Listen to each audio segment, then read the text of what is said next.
It is my pleasure to welcome the delegation from CCPIT and senior business representatives from Guangzhou to Fiji.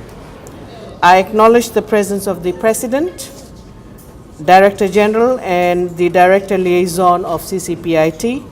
They show great commitment in strengthening trade relations with Fiji.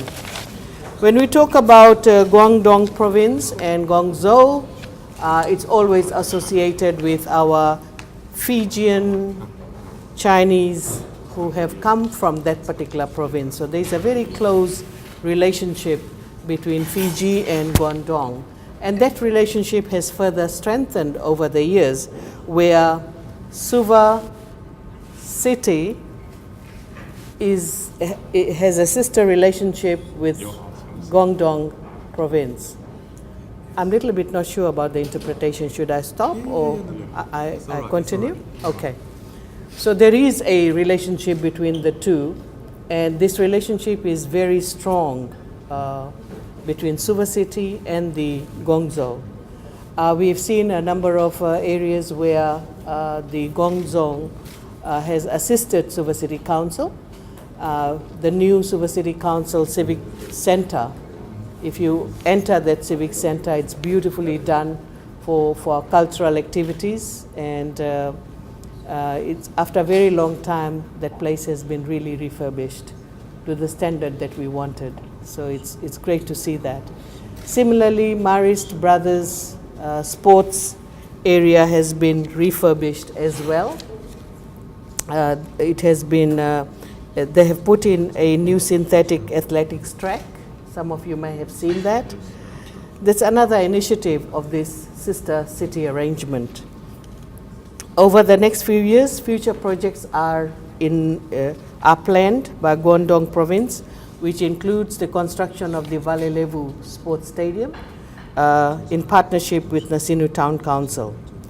Ladies and gentlemen, not too long ago, I was in Macau, Hong Kong, and China. And the reason why I was there, it was to further the relationship between Fiji and China, to look for investment opportunities, for cultural exchange, and so forth.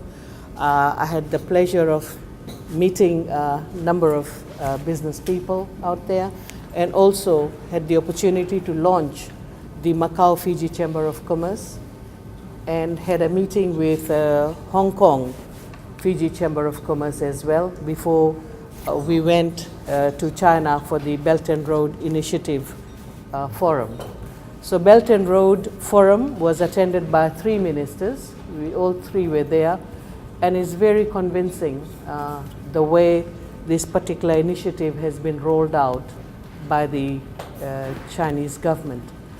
Our relationship with China goes back to 1975 when this relationship was established, and that relationship has further strengthened over a period of time. And it is for this reason our Prime Minister happened to be the first Prime Minister from this region to endorse Belt and Road Initiative. And we are very happy with that particular initiative. I also would like to say that in terms of trade and investment, there are significant untapped potentials in Fiji for you to explore. And I know for sure that whole day you had this business seminar, and you may have learned a lot from each other and must have established some context, some areas where there are potentials to link up and do trade. Now, Fiji is a small island country. It's not a supplier of mass products, nor do we intend to become one. Fiji is a brand that is synonymous with quality, pristine environment, and uniqueness. Fiji provides the opportunity to access the market of over 49 million people, as we are the hub that links the rest of the Pacific, Australia, including New Zealand. Trade flows between Fiji and China has been flourishing in recent years. Over the past 5 years, average exports to China totaled 108.6 million, while imports averaged to $742.7 million. Total two-way trade, if you look at 2018, has exceeded $1 billion for the first time. A total of 277 Chinese investment projects were successfully implemented over the last 5 years, worth approximately $2.36 billion. Tourism is Fiji's major foreign exchange earner. Fiji is known for the cultural diversity, beautiful landscape, and friendly people. In recent years, China has become Fiji's most rapidly growing market. The Chinese annual arrivals in Fiji in the past 5 years has grown from 28,333 visitors in 2014 to 49,271 visitors in 2018. And that's an increase of around 74%. Ladies and gentlemen, before I conclude, I congratulate everyone on the success of today's business seminar organized by CCPIT and the Fiji Chamber of Commerce. Well done. I know that you have discussed potential trade ventures that you have identified and explored pathways between local partners and our visiting Guangzhou friends to take these ventures forward.